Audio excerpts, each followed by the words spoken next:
Fala galera do Bonizão, estamos aqui de volta para mais uma conexão Made in USA, direto dos Estados Unidos com meu mestre, meu amigo Sérgio Patrick. E aí Sérgio, tudo bem com você? Como é que a gente tá? Como é que estão as coisas por aí? Hoje, um assunto não tão polêmico, vamos pegar mais leve hoje, um assunto bacana. Do que a gente vai falar hoje, Sérgio? Fala Lucão, grande abraço para você, grande abraço para a galera ligada no Bonizão.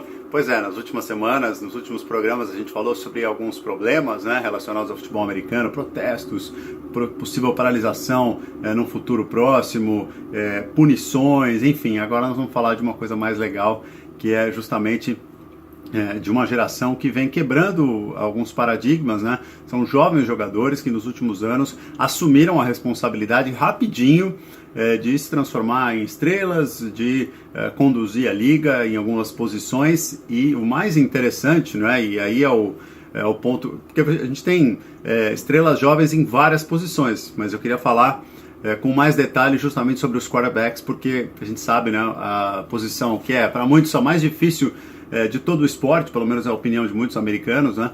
Por causa da complexidade de você entender o sistema ofensivo que você comanda, o sistema defensivo que você está jogando contra, todas as alternativas que você tem, todas as jogadas que foram ensaiadas, tomar as decisões sob uma forte pressão, enfim, tudo isso faz com que muitos quarterbacks, ou pelo menos historicamente, né, um quarterback com um pouquinho mais de experiência esteja mais pronto para conduzir o seu time, mas não é isso que a gente viu nos últimos anos na NFL, e a gente caminha para uma temporada de olho em algumas figuras jovens aí que podem brilhar nessa posição tão importante.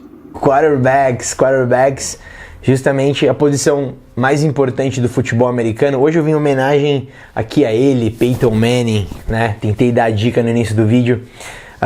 Um cara que é o cara que me fez gostar do esporte. Eu acho que para a maioria das pessoas que gostam de futebol americano, principalmente aqui no Brasil, a gente acaba gostando, enfim, justamente por causa de um quarterback, né? E quando a gente pega esses calouros, todo esse pessoal que sai do universitário e vai pro profissional, é sensacional como a gente vê essa evolução do esporte americano, né? Como que esse cara, ele é treinado e desenvolvido, às vezes, desde pequeno, né? Eu sempre ouvi muitas histórias, li muito a respeito de que, por exemplo, o Matthew Stafford, quarterback do Detroit Lions, que acabou de fechar um contrato, agora o maior contrato da NFL, 5 anos, 135 milhões de dólares, é um cara que sempre foi preparado desde criança, desde quando ele jogava no high school, já falavam para ele, já falavam para a família dele, já era um prospecto de ser uma primeira futura escolha do draft, né?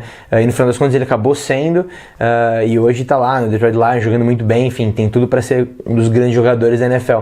E a gente começa a gostar de futebol americano por causa desses caras, na maioria das vezes, né? É quem aparece mais, é o cara que tem o poder de decisão das jogadas. Então é muito legal a gente acompanhar toda essa molecada que sai do college e vai pro profissional. Como que é incrível isso, né? É diferente até com a nossa realidade, né? Um cara que joga um esporte universitário aqui no Brasil, com qualquer esporte, né? É uma realidade totalmente diferente, né? Que você pega um cara lá nos Estados Unidos que joga por uma, sei lá, Notre Dame, joga por Stanford, e o cara, ele já é super conhecido, né? A gente sabe do papel que o futebol americano universitário tem, né? Para quem não sabe, se eu não me engano, me corrijam se eu estiver errado, mas dos esportes americanos mais assistidos nos Estados Unidos, o primeiro é o futebol americano, o segundo, se eu não estiver enganado, é o college football, né? É uma audiência gigantesca, e que, sendo o futebol americano o esporte número 1 nos Estados Unidos, o college ele tem um papel muito importante, porque você só tem 32 times, e o college você consegue cobrir os Estados Unidos inteiro com vários times de vários estados, várias cidades. Então, justamente, esses jogadores, eles têm um papel fundamental, jogam com estádio lotado para 70 mil pessoas, 80 mil pessoas, com jogos televisionados para os Estados Unidos inteiro, e são moleques, né, são jovens. e quando ele vai quando esse cara ele consegue ir pro profissional, ele já tem uma bagagem de entender como é que funciona talvez um pouco do business, talvez um pouco da pressão, né? E é justamente disso que a gente tá falando, né, Sérgio? Como é que esses caras, só que daí também muda um pouco, né? Uma coisa é você jogar às vezes por Stanford, outra coisa é você jogar pelo Dallas Cowboys, o American Team, né? Com uma pressão maior e com uma chance de erro menor, né? Porque na NFL você não pode errar no Monday Night, né? Você pega um calouro ou um cara que está começando, você tem pouca chance de erro, mesmo às vezes sabendo que você vai estar lá para aprender, para se desenvolver, né? A chance de erro na NFL é muito curta, mesmo quando o cara está se desenvolvendo ainda. Complicado, né, Sérgio? Pois é, para falar desses quarterbacks, eu queria começar, ou na verdade centralizar num nome que foi o grande destaque ofensivo, um dos, né? Mas pelo menos ganhou o prêmio da última temporada como jovem jogador, que foi o Dak Prescott, o jogador do Dallas Cowboys, melhor campanha da temporada regular há um ano. E isso é legal, li numa reportagem da revista GQ sobre ele, um perfil sobre o Dak Prescott. Há um ano ele estava se mudando para um apartamento ali na região de Dallas, e torcendo para poder ficar no banco ao longo da temporada. Era o máximo que sonhava ali, aquele garoto que tinha feito um bom papel na Universidade de Mississippi State, mas tinha também 2 carimbos ali de problemas com álcool e com a justiça, uma briga num spring break, né, numa parada da primavera ali, num feriado escolar, e um momento em que ele foi pego pela polícia, depois até liberado, absolvido, mas por ter suspeita de estar dirigindo sob efeito de álcool. Enfim, com isso tudo, para o Dak Prescott ficar no banco do Dallas Cowboys, do Tony Romo na temporada passada, já teria sido uma temporada bem legal, já teria sido um ano bem positivo, mas ele logo na pré-temporada foi alçado à condição de titular, arrebentou, mostrou muitas qualidades, muita personalidade e agora é uma estrela, né? Justamente nesse perfil o repórter acompanha o Dak Prescott num jogo de golfe com patrocinadores e todo mundo querendo tirar foto com ele, os patrocinadores querendo ficar próximos, e isso mostra exatamente uma das diferenças, né, da vida de um garoto quando ele passa de ser uma promessa para virar uma estrela, uma realidade da NFL. E mesmo assim, a mera mudança para o profissionalismo já carrega muitas obrigações que, mesmo com toda a exposição no universitário, o atleta não tem, né? Essa parte de patrocínios, essa parte de representar a marca e entender que esse lucro é importante, né? O dinheiro desses patrocinadores, o relacionamento com eles é importante para a sua carreira também. Então, é bem legal esse perfil. Lembra da infância pobre do Dak Prescott, mas também de coisas interessantes. Por exemplo, na universidade ele estudou psicologia e liderança, né? E com isso, para muitos veteranos do Dallas Cowboys, ele já mudou o vestiário, né? Fazendo com que passasse de uma coisa profissional e obrigatória para uma amizade, uma criação de laços que fez com que muitos tivessem vontade de passar mais tempo, né, um jogador com o outro, e isso criou um outro tipo de relação entre os atletas, segundo alguns jogadores, responsabilidade da liderança do Dak Prescott. Bem interessante, né? Com certeza, Dak Prescott, ele foi um dos caras mais, vamos dizer assim, empolgantes da temporada passada. Talvez tenha sido a grande surpresa, né? O ataque do Dallas Cowboys foi fantástico, né? A parceria dele com Ezekiel Elliott foi fantástica. Isso foi sensacional. E quando você olha para esses dois nomes, né? A gente fala, cara, que draft que o Cowboys fez. Mas tudo aconteceu de uma maneira talvez inesperada, né? O Ezekiel Elliott, running back, ele foi draftado super bem, né? Então você já tem uma expectativa muito alta. Mas quando você pega o Dak Prescott, foi um cara de terceira, quarta rodada, agora me falha a memória, mas terceira, quarta rodada se eu não me engano, né? Um quarterback de quarta rodada, né?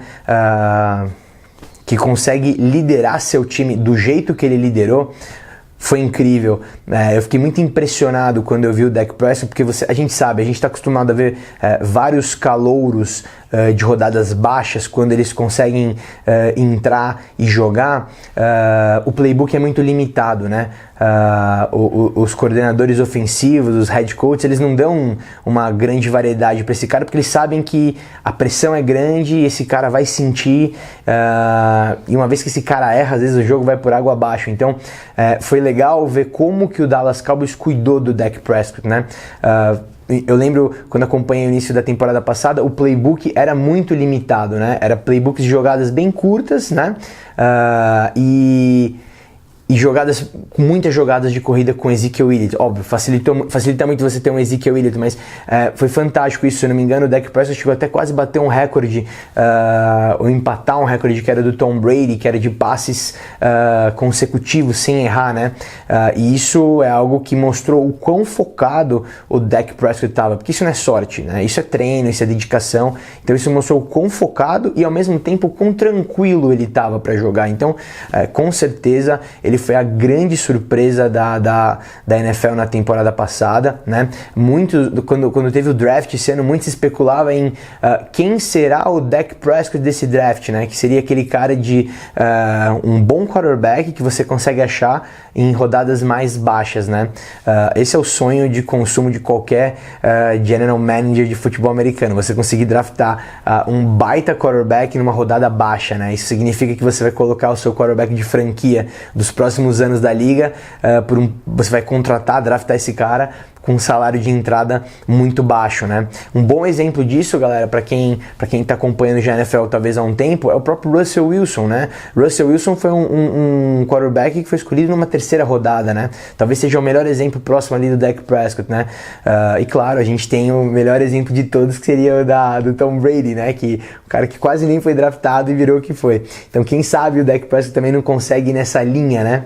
E a gente viu isso nessa temporada, na temporada passada, a gente viu quarterbacks com uma postura legal de liderança, né? A gente viu, por exemplo, Carson Wentz, né? Além do próprio Dak Prescott, nessa coisa de liderança, a gente viu muito o Carson Wentz jogar muito bem com o Philadelphia Eagles, né? Num determinado momento o time desandou, mas ele conseguiu ter muita estabilidade, muita coesão ali como líder do time, né? Foi muito bacana ver a postura dele, como ele liderou, e parecia que ele já jogava no Eagles faz 3 anos, né?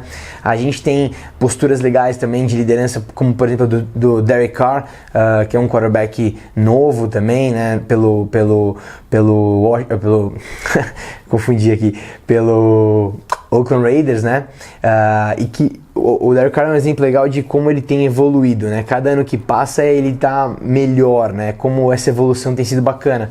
Nessa mesma linha, a gente tem, por exemplo, Cam Newton também, que é um cara que entrou como um calouro que já ia fazer uma mudança no time, a pegada de liderança, atitude, cara forte.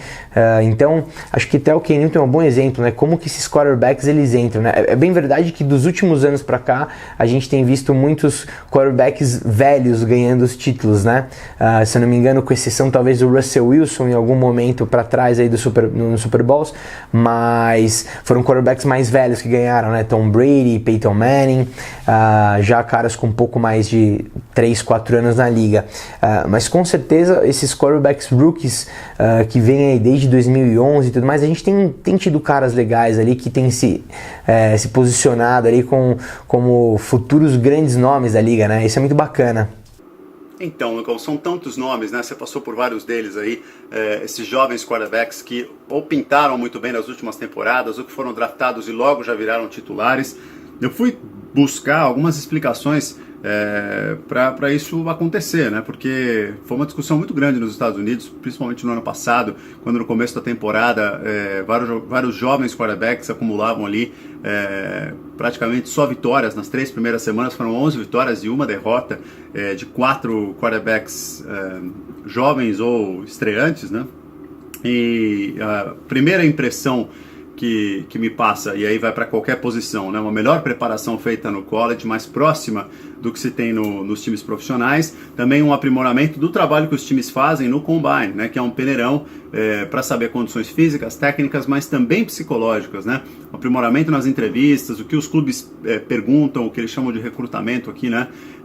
E que análise eles fazem dessas respostas para tentar entender qual é o potencial que esses atletas terão. Mas alguns analistas aqui vão além e falam de algumas coisas muito interessantes. Por exemplo, os técnicos que estão trabalhando com esses jogadores jovens, eles têm tentado usar alguns esquemas que são parecidos com o que esses jogadores já conheciam do universitário, apenas com alguns ajustes para valorizar o que o time tem ofensivamente de melhor e também para tentar surpreender os adversários. Então isso facilita a adaptação.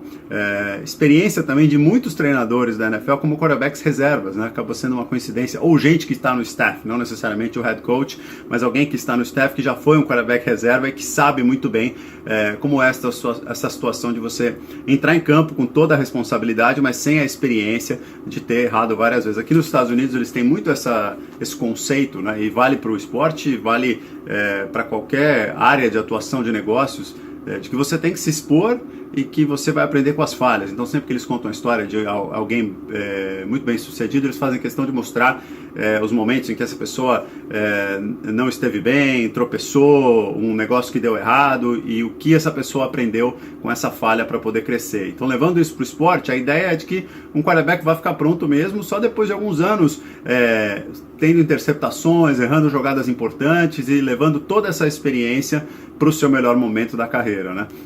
Então os treinadores hoje têm feito um trabalho muito importante para pular essa etapa de amadurecimento e chegar a resultados com esses jovens quarterbacks, aproveitando o máximo do potencial deles, sem simplesmente impor, né, um playbook, né, uma quantidade de jogadas novas muito grande, fazendo com que o jogador demore mais para se adaptar, sofra mais com a pressão e, consequentemente, tenha menos resultados nos primeiros anos de NFL. É isso aí, Sergião. Vamos ficar de olho nessa temporada. Eu acho que tem alguns quarterbacks que estão vindo aí do draft, que foram draftados e que podem dar o que falar. Eu fiz a minha listinha aqui, eu coloquei por ordem aqui o Deshaun Watson como talvez um grande nome dessa temporada dos quarterbacks, né? Ele é o cara que está com pedigree de vencedor, ele ganhou o campeonato estadual por Clemson e com certeza ele vai dar o que falar. Ele vai jogar pelo Houston Texans, que é um time que tem uma defesa maravilhosa e um ataque muito bom, então tem tudo para dar muito certo. Ele é muito enérgico, eletrizado ali, eletrizante ou eletrizado, enfim, é um cara muito bacana, vai dar o que falar. Coloquei aqui também Patrick Mahomes, que foi também um destaque do draft, né? Porque por você ter Alex Smith no seu elenco, talvez você não draftaria um quarterback logo na primeira rodada, né? E foi exatamente isso que o Kansas City Chiefs fez, né? Uma coisa um pouco até diferente, né? Normalmente você draftaria um quarterback lá mais para baixo, né? Não gastaria uma escolha de primeira rodada, mas por muitos analistas da NFL, o Patrick Mahomes é considerado um dos mais habilidosos da liga, né? E com certeza, se Alex Smith e o Kansas City Chiefs começar essa temporada meio devagar, com certeza a Andy Reid vai colocar o calouro para jogar, então vamos ficar de olho, pode ser que isso aconteça, né? Meu terceiro nome aqui, Mitchell Trubisky, né? Com certeza ele foi o grande bafafá desse draft, né?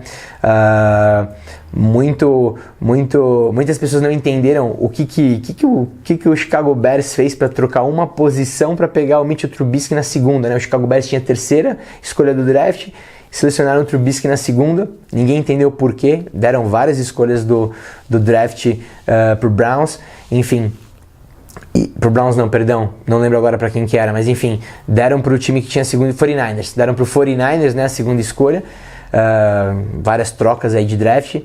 Mitchell Trubisky é uma grande incógnita do que ele vai ser ou não, né? É um cara que a mídia americana já falou que o Chicago Bears está dando tempo para ele entender o playbook e tudo mais, né? Isso demora um tempo, então é exatamente o que você falou, né? O Mitchell Trubisky é um cara que ele vai jogar essa temporada provavelmente, né? Vai ter um banco ali, um quarterback dando apoio para ele. Ou vice-versa, ainda não se sabe se ele começa ou não, mas de alguma maneira ele vai aparecer nessa temporada, mas é um cara que o Chicago Bears está querendo preparar para os próximos anos, mas vamos ficar de olho nele, com certeza vai ser bem interessante, né? E acho que o cara que eu acho que está mais preparado, né, para começar essa temporada, talvez seja o cara que está indo para o time que mais precisa, né? O DeShone Kizer, que ele jogou por Notre Dame, ele vai ser o quarterback titular agora do Cleveland Browns. e com certeza vai dar o que falar. O Cleveland Browns já anunciou que ele vai ser o quarterback nessa pré-temporada, já foi anunciado que ele vai ser o cara que vai começar jogando a temporada regular. Então, Sérgio, vamos ficar de olho, esses nomes prometem, acho que tem tudo para ser uma temporada bem empolgante. A gente vai ter uma safra de segundos anistas quarterbacks muito bons, né? Terceiros anistas também muito bons e caras que já estão virando veteranos, que nem o Cam Newton. Então, com certeza a liga tá muito forte. Vamos ficar de olho. Galera do Bonizone, espero que vocês gostem. Made in USA, programa mais legal, né, Sérgio? Esse programa é muito bom. Muito obrigado, Sérgio. A gente se fala, semana que vem tem mais, hein, galera? Valeu, Lucão. Sempre muito bom, cara. Grande abraço pra você e grande abraço pra galera ligada no Bonizone Made in USA. Valeu!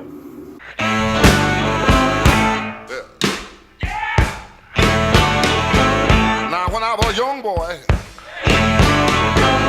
at the age of 5, my mother said I was gonna be